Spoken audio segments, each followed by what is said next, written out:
'Tis the season where the holiday hustle and bustle can do us all in. Of course, our guest host, Linda Larson, is a motivational speaker, and she brought her friend, Tami Evans, also a motivational speaker and an author, to help us stay sane through the holidays. Oh, do we need you, Tami? Now, you've written more than ever. Yes, you may be too late. You've written a book called Half Full of It.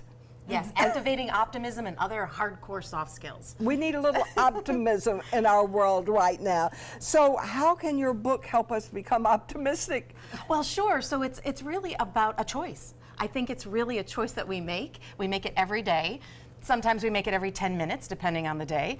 But it really is about ways to look at life that allow you to make that shift, that very quick shift. And this time of year is one of the most important times to do that, because while it is a time when everyone gathers together and there's so much love and goodwill, there's also a lot of people in your space and things going wrong and all of the hurry and the hustle and bustle that you need to just kind of breathe yourself through. Well, it's good to think you just take a moment and think optimistic, and it'll come. You'll smile. Yeah, and there's some little tools that we have to kind of help trigger that to happen in your mind. I would like a tool to help me trigger that in my mind. Well, when you think about it, sometimes, especially in our world today, especially if you're maybe a small business owner, or maybe you're an entrepreneur, or maybe things are just moving forward in a way that you think, I really need to keep a little bit of an eye on my budget, right? And during the holiday season, a lot of times it's you know, there's a lot of decadence and there's a lot of opportunities where you feel like you need to gift some things or spend a lot of money. More and more and more. More and more and more. So one of the things that I think stresses us out is the fact that, oh gosh, I really feel like I need to do this, and yet I want to be, you know, cautious about my budget. So how do you have a great time and celebrate if you're kind of on a budget or looking to be financially, you know, responsible and resourceful, right? Okay, I don't know the answer. Okay, so yes, exactly. So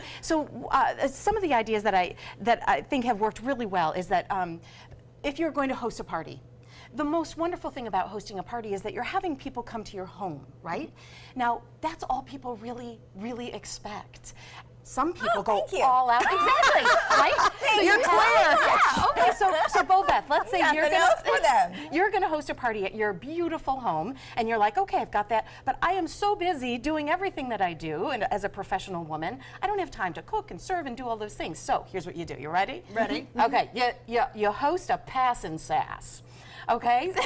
Sass sounds like Bobeth. She's got that. I'll take it. Pass and sass. I don't know what it is, but I take it. Every person that you invite, what they do is they bring a dish, a drink, and a great story or joke that they are going to share with the group. I like that. That's a great idea. I do too. Yeah, so everybody brings something. Let's talk about people. Yes, Because the people stress, Linda knows all too well. You put all those people in one house and woof. Yeah, absolutely, and you want to keep it positive. So when you're hosting, the thing I think we all have to remember is that while all this is going on around us, deep at our core, if you could all just really focus and remember that really, at our core, we're dorks.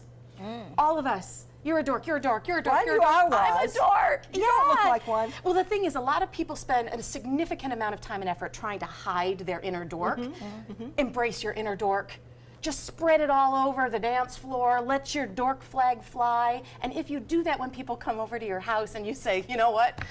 I was almost ready, and then I decided to curl my bangs, and you see that spot right there? It's because I burned myself, so here's what I'm going to do. I'm going to go put a Band-Aid on that, and if you wouldn't mind, be real. I like that. give them assignments. And we're lucky because they're all there, because a lot of people are very lonely. That's right. Oh, so loneliness, exactly. Thank you so much, Linda, for bringing that up.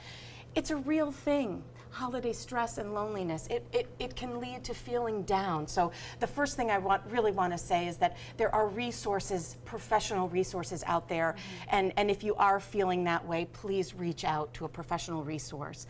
If you're just feeling a little blue because maybe things have changed in your family situation or you're feeling a little lonely, here are some tips. My favorite one is to open up a care B&B. You know, like Airbnb, where this is a care B&B where you adopt a pet for a family that's going out of town for the holidays. Oh, So you that's welcome nice. into your So home. you have something to love Yes, on. absolutely. Yeah, that makes sense. And to focus on. Yeah, and I travel all over the country speaking, so I can't have a pet.